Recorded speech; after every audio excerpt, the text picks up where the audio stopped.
बजे की मीटिंग में हम आते हैं। इस 9 बजे की मीटिंग में हम आते हैं सही मार्गदर्शन के लिए, अपने अंदर जोश पैदा करने के लिए, निश्चित सफलता के लिए, सही सिस्टम को समझने के लिए, कब क्या और कैसे करना है, ये सब सीखने के लिए आते हैं। अपने अंदर के चैंपियन को जगाने के लिए आते हैं। अपनी टीम को डुप्लीकेशन पर डालने के लिए, जैसे हमारे फ्लाइन कर रहे हैं, हमें भी करना है ताकि हमारे देख देख के हमारी जो डाउन लाइन है वो भी करे।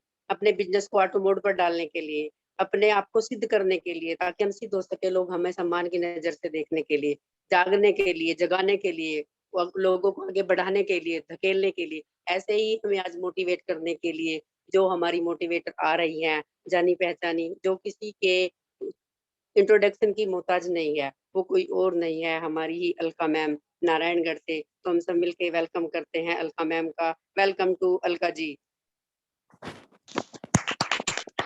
Welcome ma'am, welcome ji. Thank you so much. Thank you, Seema ji. Good morning to all my DXN RVC F3 family. सबसे पहले तो मैं राजीव सर जी को कोटि कोटि नमन एंड धन्यवाद करना चाहूंगी, जिन्होंने मुझे आज अपनी बात रखने के लिए मौका दिया, एक प्लेटफॉर्म दिया। Thank you sir, thank you so much.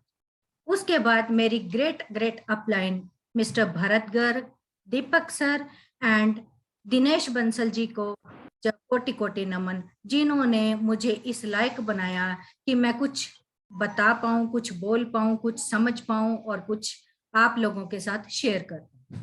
तो मैं अपनी ग्रेट लाइन को बहुत बहुत धन्यवाद देना चाहती हूँ, जिन्होंने मुझे ये जो प्लेटफॉर्म दिया है, इसके जरिए मैं आप सबके साथ रूबरू हो सकती हूँ। तो thank you so much my great upline and कोटि कोटि नमन। सबसे पहले आज हम सब DXN RVC F3 family members, क्योंकि हम सब 2 साल से इकट्ठे जुड़े हुए हैं, इस चैनल को चलते हुए 2 साल हो गए हैं, और 2 साल से हम एक साथ एकजुट होकर रात को 9 बजे इकट्ठे होते हैं, एक फैमिली मेंबर की जैसे। एक फैमिली में गेट टुगेदर एंड एक दूसरे की हौसला अफजाई, एक दूसरे की के साथ हम बताना, कुछ अपनी ग्रेट अपलाइन के बारे में और अपने डाउन लाइन से कुछ सीखना, अपनी ग्रेट लाइन से सीखना, ये हमारा जो चैनल है, इसी के लिए हमें बहुत मोटिवेट कर, और इसी चैनल के माध्यम से ही हम सब कुछ बोलना सीखे हैं। तो इसके लिए मैं इस चैनल का बहुत तहे दिल से धन्यवाद भी करूंगी, और साथ साथ हमारे लिए एक बहुत गर्व की बात भी है, फक्र की बात भी है कि हमारे इस चैनल को चलते हुए 2 साल हो गए हैं। तो हम 7 मई को अपनी 2nd एनिवर्सरी मना रहे हैं, और 2nd एनिवर्सरी किस टाइप से मना रहे हैं, जिसमें हमारी इंट्रोडक्शन, जिसमें हमारी जो हमने कुछ सीखा है, जो कुछ हमने अपने इस चैनल में के थ्रू बताया है या कुछ किया है, तो हमारे ग्रेट CEO जो हमारी कंपनी के फाउंडर हैं, वो डॉक्टर लिम आ रहे हैं, doctor Ratna ma'am, professor sir, हमारे कंपनी के Rafiq sir and marketing director हमारे हैं ये विजय सर जी, जो कि हमें हमारे इस चैनल पे हमें दर्शन देंगे और हमारा हौसला अफजाई करेंगे, और हमें बहुत ही ज्यादा इस पे गर्व भी करना चाहिए कि हमने इस चैनल के माध्यम से बहुत कुछ सीखा भी है और अपनी टीम को सिखाना भी है और अपनी टीम को आगे मोटिवेट भी कर रहे हैं। ये चैनल हम सब के लिए बहुत ही लाभदायक सिद्ध हुआ है। तो जैसे अब ये 9 बजे का टाइम है, हम लोगों को लगता है कि हम एक क्लास लगा, कि हमें आदत बन चुकी है 9 बजे की। तो एक जैसे एक स्कूल में हम पढ़ते हैं कि हमारा टाइम हो गया, पीरियड का टाइम हो गया, तो ये भी हमारा एक पीरियड है जिसमें हम सब कुछ सीखते हैं, कुछ सिखाते हैं। ग्रेट अपलाइन हमारी हौसला अफजाई करती है, हमें आगे बढ़ने का मौका देती है, और ग्रेट अपलाइन के माध्यम से हमने प्रोडक्ट नॉलेज ली है और मार्केटिंग प्लान सीखा है, और कैसे अपना बिजनेस PV बढ़ाने हैं और बिजनेस सीखा है, ये हमने इसी चैनल के थ्रू सीखा है। तो ये हमारे लिए बहुत गर्व की बात है। और 7 मई को हम जो ये एनिवर्सरी अपनी सेलिब्रेट कर रहे हैं, एक स्वर्णिम इतिहास अपना बना रहे हैं, तो इसके लिए हम सबको डीएक्सन आरवीसी F3 फैमिली के सब मेंबर्स को एकजुटता दिखानी है, डॉक्टर लिम को दिखाना है कि हमारी टीम कैसी है और हम कितना काम करते हैं। तो इसके लिए हमें ज्यादा से ज्यादा अपनी संख्या बढ़ानी है, अपने लोगों को, टीम को, यही नहीं कि जो सिर्फ डीएक्सन में जुड़े हुए हैं उन्हीं को ही हमने इनवाइट करना है, नहीं, जो लोग हमारे साथ अभी जुड़े भी नहीं हैं या जो हमारे फैमिली मेंबर्स होते हैं, कुछ हमारे नियर डियर्स होते हैं जो हमारे साथ डीएक्सन में अभी जुड़े नहीं होते, लेकिन हम उनको भी दिखा सकते हैं कि हम डीएक्सन में कितना बड़ा इतिहास रचते हैं। और हमारे साथ देखो हमारे कंपनी के सीईओ भी हैं जो हमारे साथ कंधे से कंधा मिला के हम लोगों की हौसला अफजाई करते हैं, हम लोगों को आगे बढ़ने का मौका देते हैं। तो इसके लिए हम 7 मई के लिए बहुत ही तहे दिल से उनका वेलकम भी करेंगे और अपनी टीम को आगे बढ़ने के लिए, सीखने के लिए प्रोत्साहित भी करेंगे। तो हम सब ने ये बीड़ा उठाना है कि 7 मई को स्वर्णिम इतिहास रचना है, जो कि डॉक्टर लिम तक पहुंचे कि हमारी टीम आरवीसी F3 की टीम कैसी है और कितना वो अपने डीएक्सन के प्रति समर्पित। तो आज का जो मैंने टॉपिक लिया है, आज का जो मेरा स्पेशल टॉपिक है, वो मैंने अपने डीएक्सन आरवीसी F3 फैमिली मेंबर्स के कहने पे ही लिया है। वो मुझे बहुत टाइम से कह रहे थे कि मैडम इसके ऊपर कुछ हमें बताइए, कुछ रोशनी डालिए। तो आज मैं कुछ उसके बारे में आपको बताना चाहूंगी कि वो क्या चीज है और उसके बारे में हम क्या डीएक्सन में कर सकते हैं और उसके लिए क्या क्या टेस्ट होते हैं, क्योंकि ये कुछ ऐसा टॉपिक है जिसमें हम लोग थोड़ी सी हिचक भी महसूस करते हैं बात करते हुए और किसी को बता भी नहीं पाते। तो ये आज का जो मैंने टॉपिक लिया है वो प्रोस्टेट के ऊपर लिया। प्रोस्टेट क्या है? प्रोस्टेट की बीमारी आमतौर पे बहुत सारी बीमारी होती है, तो ये बहुत ही गंदी बीमारी जिसे हम बोल सकते हैं, जिसको बताने में हिचक भी महसूस करते हैं। ये प्रोस्टेट क्या है, कैसे होता है, इसके लक्षण क्या हैं और ये हमारे कौन कौन से टेस्ट से इसका पता चलता है और किस बीमारी को हमारे डीएक्सन के प्रोडक्ट इसको कैसे कवर कर सकते हैं, इसके बारे में आज मैं थोड़ा सा आपको बताने की कोशिश करूंगी। प्रोस्टेट को हम हिंदी में गुदूद भी बोलते हैं। ये मेल ग्रंथि है, ये जो बीमारी है ये मेल की है, ये मेल के हार्मोन के साथ इफेक्ट करती है। प्रोस्टेट क्या होता है? प्रोस्टेट मेल पौरुष ग्रंथि जो होती है वो थोड़ी सी प्रोस्टेट ग्रंथि पौरुष ग्रंथि होती है, और पौरुष ग्रंथि, जब प्रोस्टेट कहते हैं कि प्रोस्टेट बढ़ रहा है, उसका मतलब होता है कि प्रोस्टेट की जो ग्रंथि होती है वो थोड़ी सी इनलार्ज हो जाती है, यानी कि साइज में वो बड़ी हो जाती है। ये हमारे पुरुष के मूत्राशय नली और यूरिनरी ब्लैडर के चारों तरफ होती है, और वो मूत्राशय को यानी कि मेल के यूरिन प्रॉब्लम को बढ़ा देती है, यानी कि मेल को इसमें बहुत ज्यादा दिक्कत आती है। तो प्रोस्टेट क्या है? प्रोस्टेट ये क्या होता है? जैसे जैसे एज बढ़ती है, प्रोस्टेट कब शुरू होता है? प्रोस्टेट शुरू होता है आफ्टर 40 ईयर्स। 40 ईयर्स से पहले बहुत कम चांसेस होते हैं प्रोस्टेट बढ़ने के, लेकिन आफ्टर 40 ईयर्स, 50 ईयर्स के बाद, 40-50 ईयर्स के बाद ये आमतौर पे एक बीमारी का रूप ले लेती है। हर 10 में से 3-4 लोगों को ये बीमारी आने के चांसेस हो जाते हैं 50+ एज। इसमें क्या होता है कि जैसे पुरुष का पूरा स्ट्रक्चर जो होता है ये मेल ग्रंथि के ऊपर, पुरुष ग्रंथि के ऊपर बना होता है। तो जैसे एक लेडीज का पूरा स्ट्रक्चर यूट्रस के ऊपर होता है, ऐसे ही मेल का जो पूरा स्ट्रक्चर है वो मेल के प्रोस्टेट के ऊपर चलता है, उसके हार्मोन्स के ऊपर पूरी बॉडी फंक्शन करती है। मैं आपको सिंपल लैंग्वेज में, मेडिकल लैंग्वेज ना यूज करते हुए सिर्फ हिंदी के वर्डों के साथ, या हम जो सिंपल लैंग्वेज यूज करते हैं उसके साथ आपको बताने की कोशिश करूंगी कि ये क्या चीज होती है, क्योंकि बहुत सारे क्वेश्चन आ रहे थे कि हमें इसके बारे में बताइए। तो अब ये क्या होता है कि जैसे जैसे एज बढ़ती है, 50 प्लस एज में जाके पुरुष आ जाता है, तो उसमें ये प्रॉब्लम आनी शुरू हो जाती है। जैसे लेडीज के अंदर यूट्रस की प्रॉब्लम 40 प्लस में हो जाती है, क्योंकि उसके हार्मोन चेंज होने शुरू हो जाते हैं और यूट्रस में बहुत सारी प्रॉब्लम आ जाती हैं। ऐसे ही मेल के अंदर भी प्रोस्टेट के अंदर बहुत सारी प्रॉब्लम आ जाती हैं, जैसे कि प्रोस्टेट का सूजना, मतलब उसमें सोजस आ जाती है, जैसे यूट्रस में सोजस आ जाती है, स्वेलिंग आना और प्रोस्टेट ग्रंथि का बहुत इनलार्ज हो जाना, यानी कि उसके लेवल को बढ़ जाना। तो उससे क्या होता है कि उसके लक्षण क्या दिखते हैं, कि बीमारी में क्या क्या लक्षण आते हैं।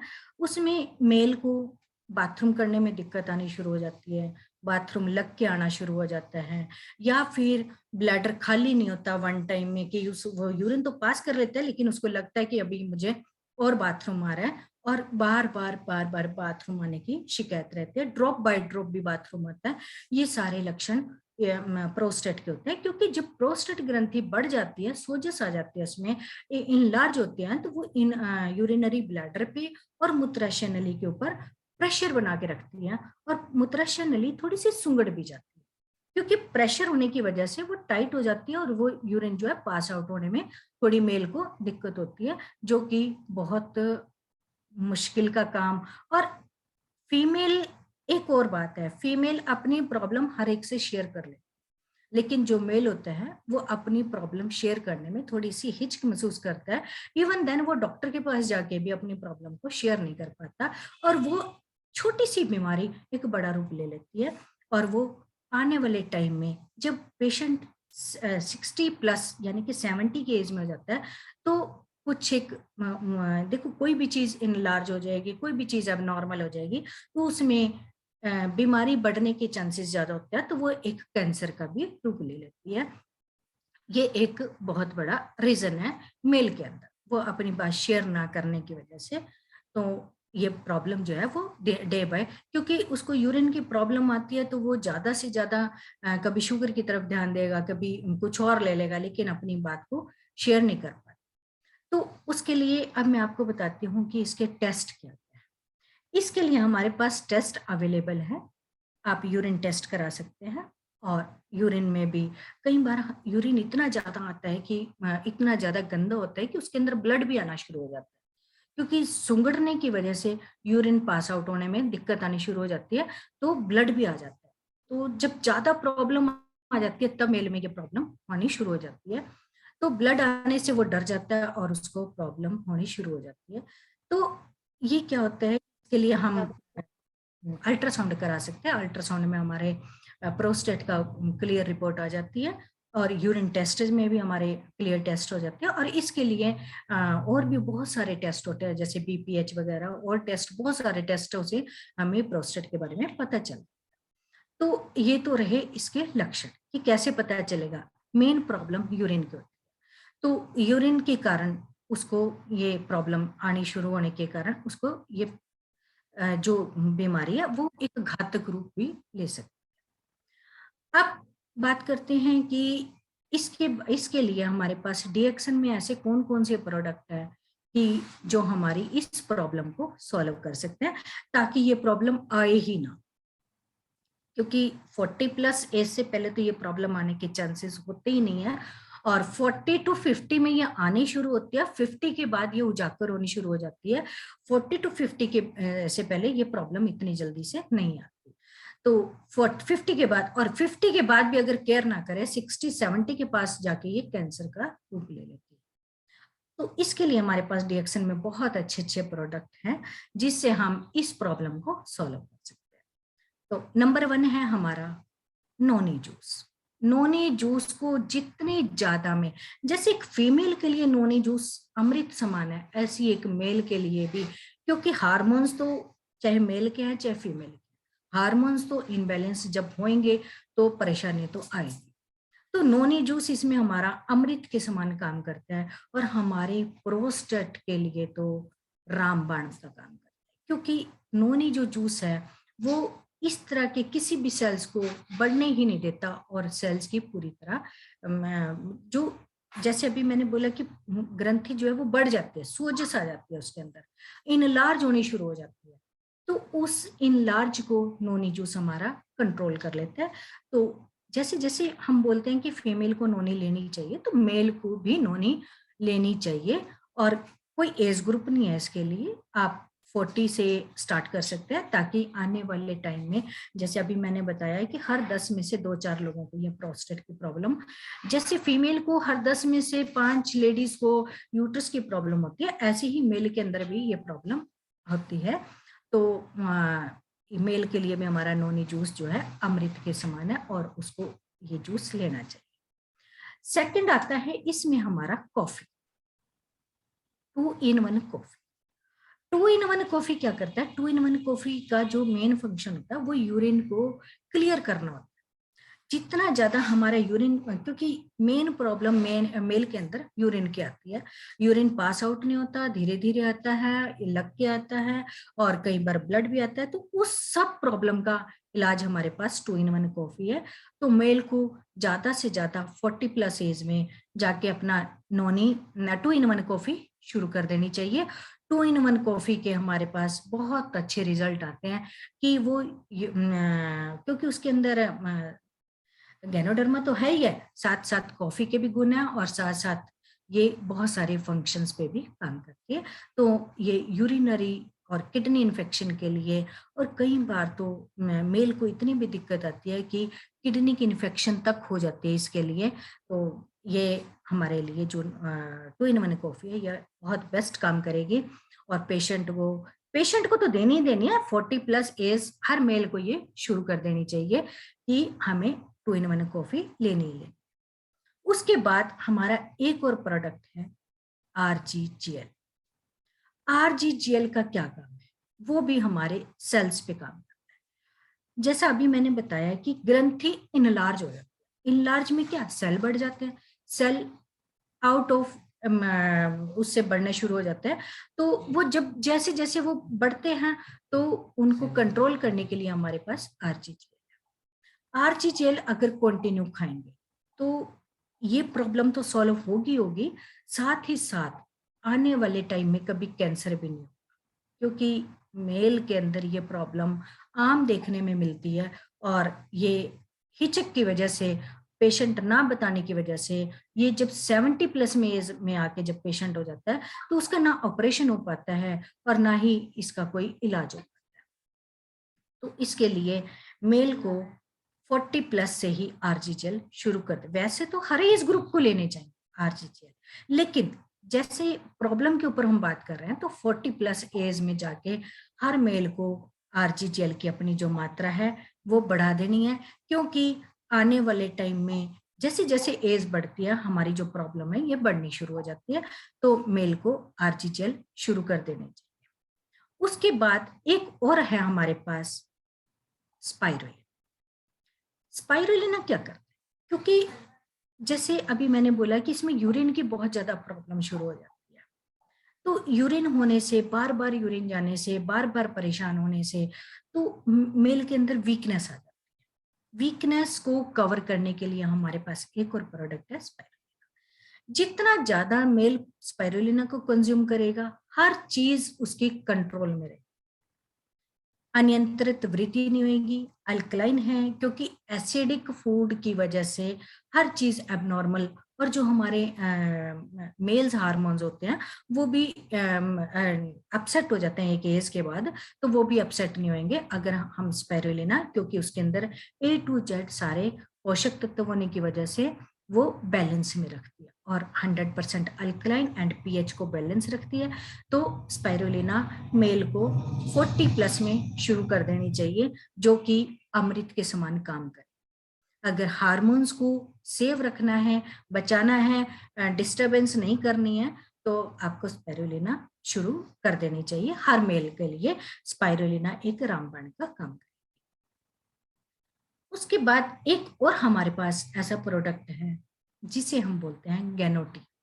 गैनोटी क्या काम करता है? गैनोटी हमारे लिए एक रामबाण काम करेगा, क्योंकि गैनोटी का भी यही काम है, यूरिन को ज्यादा से ज्यादा लाना, हर चीज को वॉश आउट करना, किसी भी चीज की अलग से अलग बढ़ोतरी होना उसको कंट्रोल करना।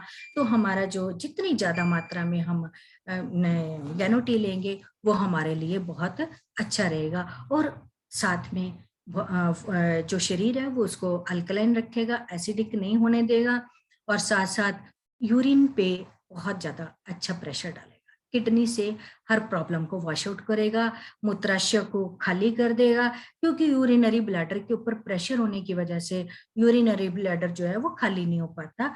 और उसका, लेकिन एलोपैथी ये तो है हमारा आयुर्वेद में इलाज, यानी कि डीएक्सन का इलाज। एलोपैथ में इसका कोई भी इलाज, डॉक्टर के पास जाएंगे वो सिर्फ आपको क्या बोलेगा कि आप कुछ दिन दवाई लीजिए, आपके यूरिन को ठीक करेंगे, उसके बाद वो सिर्फ उनके पास एक इलाज है कि वो आपका ऑपरेशन कर दें। ऑपरेशन के लिए भी ये प्रॉब्लम, ऑपरेशन कराने के बावजूद भी ये दोबारा से आनी शुरू हो जाती है।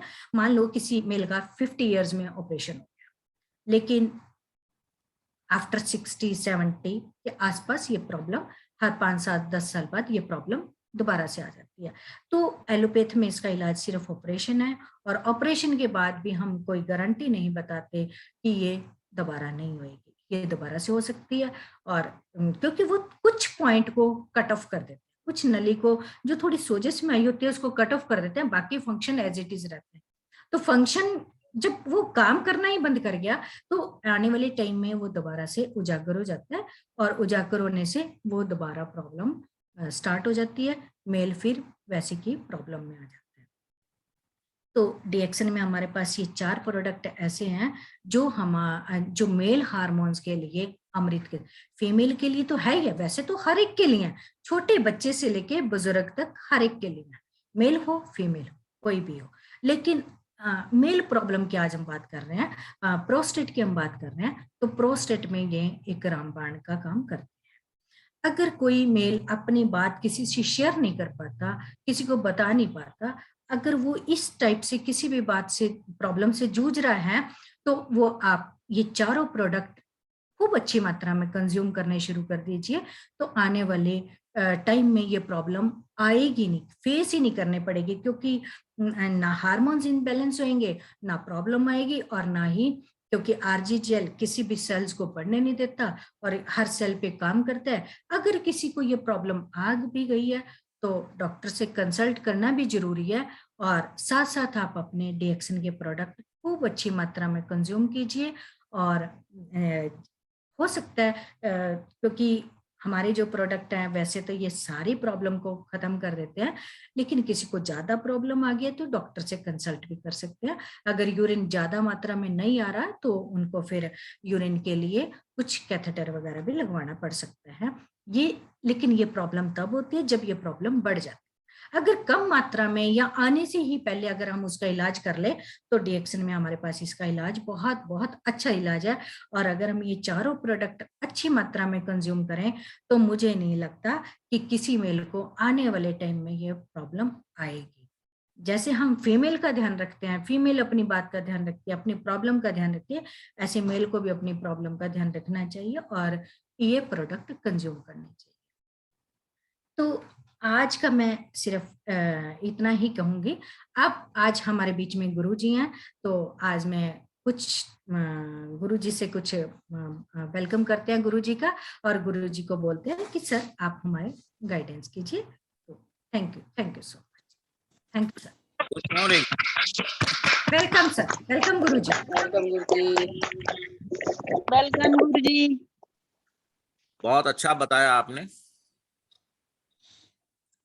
इन 2 सालों में हमारे सभी कमांडो प्रोडक्ट नॉलेज, प्रोडक्ट को कैसे खाना, कैसे लोगों को देना, ये बहुत अच्छे तरीके से सीख चुके हैं।